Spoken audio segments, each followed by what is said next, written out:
बिस्मिल्लाहिर्रहमानिर्रहीम। अस्सलामुअलैकुम।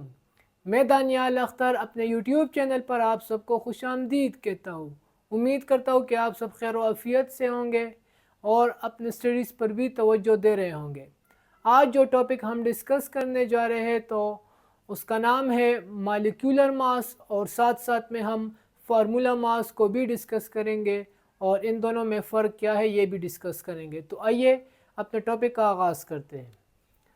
Molecular mass. Molecular mass is the sum of relative atomic masses of all the atoms present in the molecule.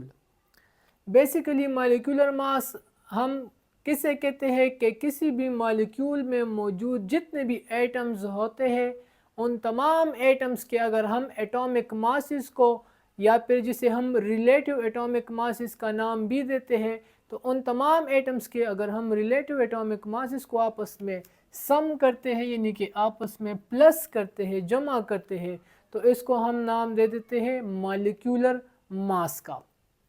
For example यहाँ पर अगर हम देखें मॉलिक्यूलर फार्मूला ऑफ ईथेन वो C2H6 है, तो इसके लिए अगर हम मॉलिक्यूलर मास को फाइंड करना चाहे तो सबसे पहले आप सबको ये पता होना चाहिए कि एटॉमिक मास ऑफ कार्बन तो वो 12 AMU है, जो कि एटॉमिक मास यूनिट या फिर रिलेटिव एटॉमिक मास टॉपिक में हमने ऑलरेडी डिस्कस किया हुआ है। और इसी तरह एटॉमिक मास ऑफ हाइड्रोजन की अगर हम बात करें तो वो 1 AMU है। तो अब अगर हम मॉलिक्यूलर मास ऑफ ईथेन को फाइंड करना चाहते हैं जो कि C2H6 इसका फार्मूला है, तो उसके लिए हम क्या करेंगे कि यहाँ पर बेसिकली 2 कार्बन के एटम्स है, तो 2 को हम मल्टीप्लाई करेंगे कार्बन के एटॉमिक मास के साथ, atomic mass of carbon, plus hydrogen यहाँ पर 6 है तो 6 को हम इसके साथ प्लस करेंगे और उस 6 को फिर मल्टीप्लाई करेंगे एटॉमिक मास ऑफ हाइड्रोजन के साथ। तो इस तरह अगर हम देखें तो एटॉमिक मास ऑफ कार्बन जैसा कि हमें पता है पहले से हमें यहाँ पर लिखा हुआ है कि 12 AMU है, और इसी तरह अगर हम बात करें हाइड्रोजन के लिए तो उसके लिए 1 AMU है। तो इन दोनों को अगर मल्टीप्लाई करेंगे 2 × 12 AMU तो 24 AMU यानी कि एटॉमिक मास यूनिट आ जाएगा, और 6 × 1 तो 6 एटॉमिक मास यूनिट आ जाएगा। और दोनों को अगर हम आपस में प्लस करते 24 + 6 हो तो हमारे पास मॉलिक्यूलर मास ईथेन के लिए आ जाएगा 30 AMU। इसी तरह अगर हम फार्मूला मास की बात करें तो formula mass is the sum of the atomic masses of ions atoms present in the formula unit of an ionic compound. यानी कि फार्मूला मास बेसिकली हम आयोनिक कंपाउंड्स के लिए फाइंड आउट करते हैं।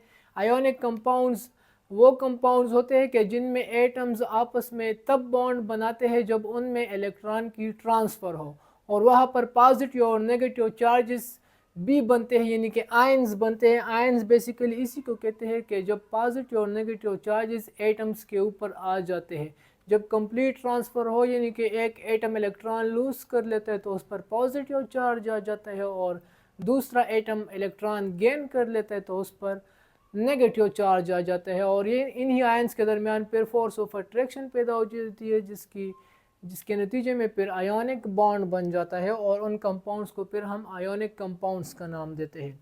तो यहाँ पर बेसिकली उन आयोनिक कंपाउंड्स का एक जो स्मॉलेस्ट सबसे यूनिट होता है तो उसको हम फार्मूला यूनिट का नाम देते हैं, और इन्हीं फार्मूला यूनिट्स के लिए हम फिर फार्मूला मास फाइंड आउट करते हैं। For example formula mass of NaCl यानी कि सोडियम क्लोराइड एक आयोनिक कंपाउंड है, क्योंकि यहाँ पर एक एटम जो सोडियम है तो वो इलेक्ट्रॉन कम्प्लीटली ट्रांसफ़र कर देता है क्लोरीन एटम में, यानी कि यहाँ पर बेसिकली आयंस पर मुश्तमिल होते हैं ये।